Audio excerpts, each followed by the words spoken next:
para él. Muy bien, ahora vamos a conversar justamente sobre el tema de Chile con el señor Canciller de la República, Gonzalo Gutiérrez. Señor Canciller, muy buenas noches. Buenas noches. ¿Cómo le va? Señor Canciller, el Canciller de Chile, Heraldo Muñoz, ha dicho que las declaraciones de las autoridades peruanas sobre el límite terrestre afectan la estabilidad de las relaciones bilaterales. ¿Siente usted esto mismo? De ninguna manera. Por cierto, a mí me parece nada conducente que el canciller de Chile señale que el presidente del Perú no pueda expresar de la manera más libre, directa, cuáles son los límites territoriales del Perú, que es lo que ha hecho el presidente Humala. De ninguna manera yo considero que el presidente esté deteriorando las relaciones con esto. Lo único que está expresando es la realidad jurídica que vincula en el ámbito fronterizo terrestre nuestros dos países. Heraldo Muñoz va un poco más allá y dice: desconozco qué hay detrás de los dichos del presidente y sus ministros, como queriendo señalar que hay una doble o triple intención. Ninguna. El Perú sigue trabajando de manera constructiva para generar una agenda positiva con Chile. Continuamos con los trabajos para concluir ya la última parte relativa a la delimitación marítima y la inscripción de las coordenadas acordadas en Naciones Unidas, y en coincidencia con eso se ha publicado un mapa en el que se describe el dominio marítimo en el sector sur del Perú. ¿Fue la presentación de este mapa una provocación? De ninguna manera, de ninguna manera. ¿Por qué va a ser una provocación graficar el dominio peruano? No tiene por qué serlo. Para algunos, esta ceremonia en Palacio de Gobierno con el presidente de la República fue, digamos, un error, por decirlo de alguna manera. No comparto de ninguna manera esa posición. De ninguna manera. Fue una ceremonia sobria en la que el presidente de la República firmó el decreto supremo por el cual se aprobaba la Carta del Sector Sur y no hubo más que eso. El canciller chileno ha dicho que no existe el denominado triángulo terrestre y que el límite terrestre fue claramente fijado y señalizado por lo que descartó que Chile vaya a volver a La Haya para pedir una explicación o una aclaración. Pues yo coincido con él. El triángulo no existe. El triángulo, por cierto que no existe. Lo único que hay en el límite entre los dos países es la línea de la Concordia, que concluye en un punto denominado Concordia en el borde del mar. Y permíteme, Enrique, tratar de explicar esto a nuestros teleaudientes para dejarlo lo más transparente posible. Después de la Guerra del Pacífico hubo una situación difícil en el que Tacna y Arica quedaron bajo el dominio chileno. Debió realizarse un plebiscito a los 10 años del tratado, en 1893, cosa que no se realizó, y se continuó con el dominio chileno sobre estas dos provincias peruanas. Finalmente, el presidente de los Estados Unidos, a quien se sometió el caso, determinó que ese plebiscito, que no se realizó en el año 1893, debía realizarse. Se hicieron los esfuerzos en el año 1927 y finalmente los representantes del presidente de los Estados Unidos, determinaron que era imposible realizar el plebiscito por las condiciones que imperaban en la zona debido a la influencia chilena. En un acto realmente que los prestigia mucho a los generales, al general Pershing y al almirante, creo que era Lassiter, de los Estados Unidos. Ante esta situación se produce una negociación directa entre los dos países. Esta negociación directa concluye con el Tratado de Lima de 1929, que promovió el presidente Leguía y que fue firmado en junio de ese año. ¿Qué dice el artículo 2 de ese tratado? Quiero ser preciso, no referencias elípticas, precisas. Lo voy a leer. Dice: el territorio de Tacna de Arica será dividido en dos partes: Tacna para el Perú y Arica para Chile. La línea divisoria entre dichas dos partes y en consecuencia la frontera entre los territorios de Chile y el Perú partirá de un punto en la costa que se denominará Concordia, distante 10 kilómetros al norte del puente del río Utah. Más claro en el agua. Yo no sé cómo un importante dignatario de un país puede negar que en un tratado firmado por ambos países no se establece el punto de inicio de la frontera como el punto concordia. Más aún, permíteme, cuando se fue al campo para demarcar, diferente a delimitar, demarcar es poner hitos que hacen referencia a la frontera. Los hitos no son la frontera, los hitos son referentes que marcan por dónde pasa la frontera.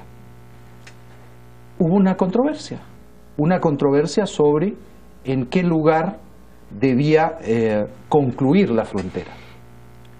El delegado chileno pretendía que la frontera fuese en una línea, un paralelo que se proyectaba desde el último hito, que era el hito 1.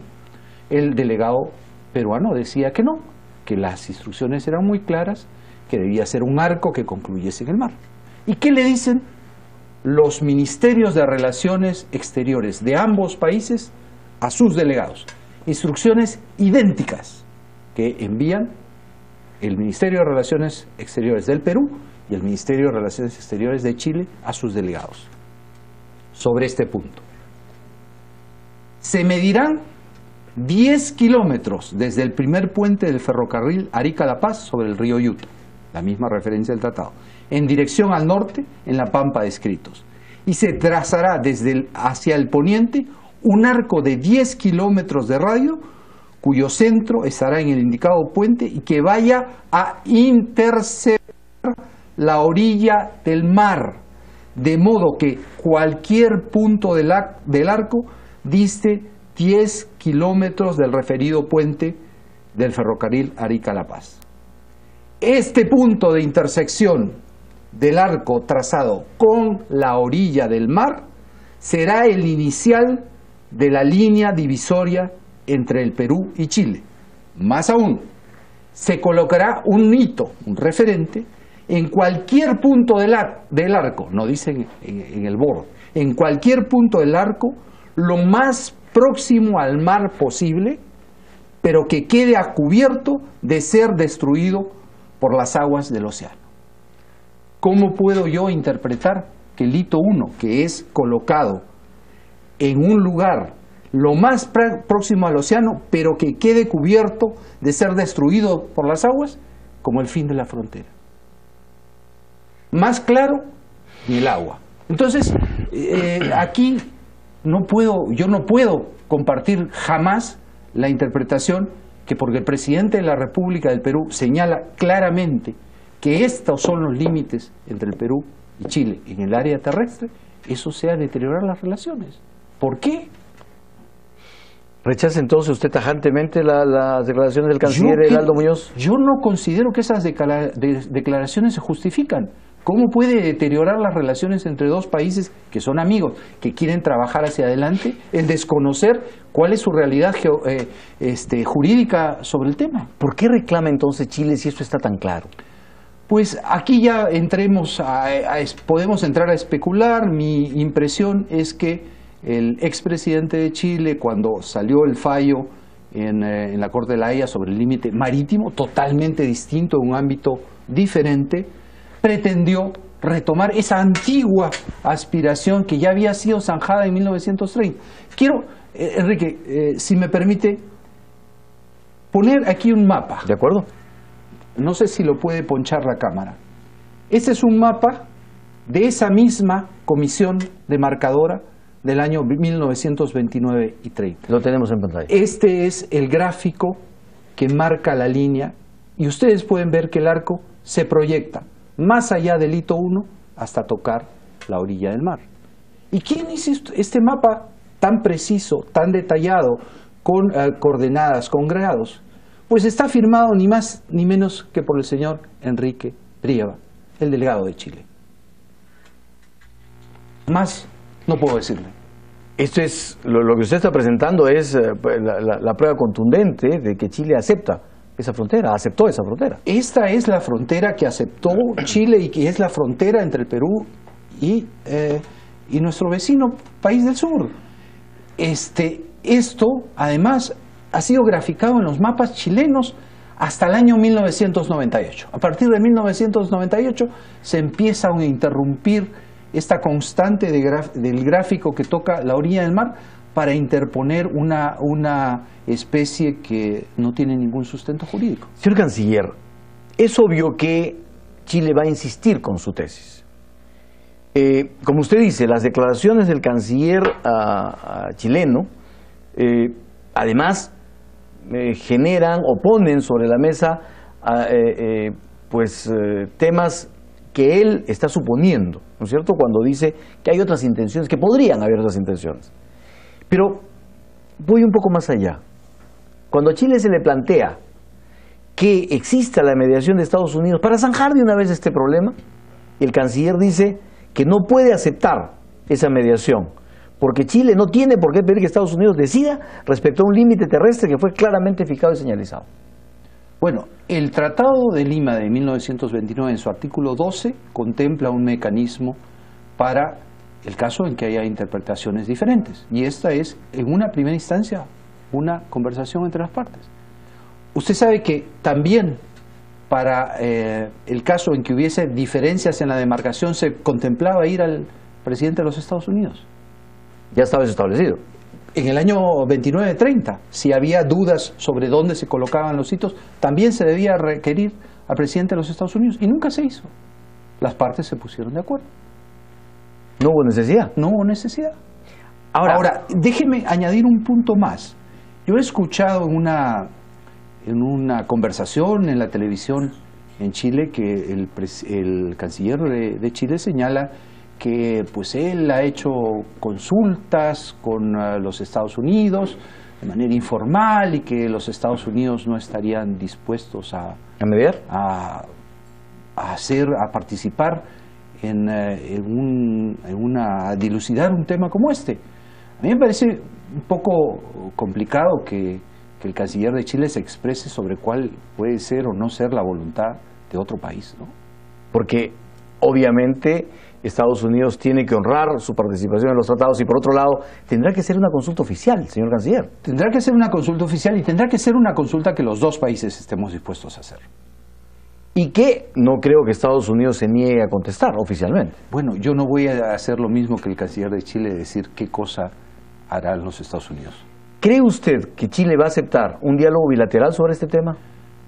Pues yo espero... ¿Usted lo va a plantear? Espero que en algún momento pues podamos sentarnos a conversar sobre esto, porque esto no puede dejarse parqueado, dejarse de costado, soslayándose hacia adelante. Debemos tener una perfecta claridad y sintonía entre los dos países, que es lo que nosotros anhelamos. Lo hemos logrado de manera muy importante a nivel del límite marítimo, después de un proceso complicado, un proceso que tomó mucho y un proceso que yo rindo homenaje a los cancilleres que lo llevaron adelante, rindo homenaje a los presidentes que lo llevaron adelante y que concluyó pues en el establecimiento de las coordenadas de manera ejemplar. Y nosotros esperamos concluir la última etapa con el mismo impulso, con el mismo nivel de amistad, pero este es un tema diferente, es un tema distinto en el que el Perú no va a cambiar su posición sobre lo que corresponde a sus derechos. Y lo que ya está establecido. Lo que está establecido, como lo acabo de describir en el tratado. Como lo ha demostrado usted de manera muy clara. Señor canciller, ¿va usted entonces a invitar al canciller chileno a un diálogo? En algún momento deberemos conversar. Perfecto. Los países amigos conversan. Otro tema, señor canciller. Nuestro embajador ya está en Israel, va a ir a Israel, ya se le dio instrucciones para volver a Israel. El embajador José Luis Salinas ya se encuentra en Israel, ya regresó a Israel. Pues nosotros hemos tenido en este caso una posición muy de principio, en el sentido de rechazar todo tipo de violencia, rechazar la violencia terrible que significa amenazar a una población civil con el lanzamiento de estos cohetes hacia territorio israelita, pero también hemos rechazado muy enfáticamente la falta de proporción que hubo en la invasión de Israel a Gaza, donde han perecido más de 2.100 personas, con un porcentaje muy alto de civiles, mujeres y niños. Señor Canciller, la candidatura de Diego García Sayán a la Secretaría General de la OEA sigue generando controversias, ya no solamente al interior del país, sino en el exterior. Andrés Oppenheimer publicó un artículo muy duro contra la candidatura de Diego García Sayán y hoy se ha conocido que 2 jueces de la Corte Interamericana de Derechos Humanos han cuestionado y han mostrado su incomodidad por la licencia o por la manera como Diego García Sayán asegura haber pedido la licencia, es decir, la pide solamente para algunos casos pero no para otros, y para todos los efectos seguiría siendo un miembro de la Corte Interamericana de Derechos Humanos. Por eso la consideran la solicitud de excusa como improcedente. De tal manera que lo que se vislumbra es un ataque no solamente de un sector nacional sino internacional a la candidatura de Diego García Sayán. Usted nos puede confirmar, ¿está inscrita la candidatura de Diego García Sayán? La candidatura ha sido presentada. La candidatura ha sido presentada, como lo señalé en el Pleno del Congreso, estamos evaluando el caso. ¿Por qué fue presentada si dijo usted que estaba en evaluación? No, la candidatura fue presentada porque tenía los méritos es un jurista de alto nivel con una gran experiencia en la Organización de Estados Americanos, gran experiencia en Naciones Unidas, y esos méritos fueron aquilatados frente a otras opciones y se encontró que era la mejor opción. ¿Y entonces por qué dijo usted que estaba en evaluación la candidatura? Porque la evaluación tiene que ver con de qué modo esta candidatura logra o no logra un endoso y un arrastre a nivel externo y también a nivel interno. Si esta situación analizamos que no es así, pues se darán a tomar las decisiones del caso. O sea, cuando usted nos dijo que estaba en evaluación no significaba que en el acto se iba a retirar la candidatura, sino que esté en permanente evaluación y si no prende su candidatura, se la retira. Bueno, veremos tomar las decisiones en el momento adecuado.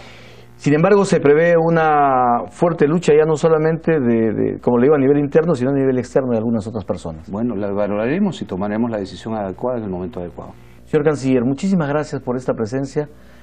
Clara su respuesta con Chile.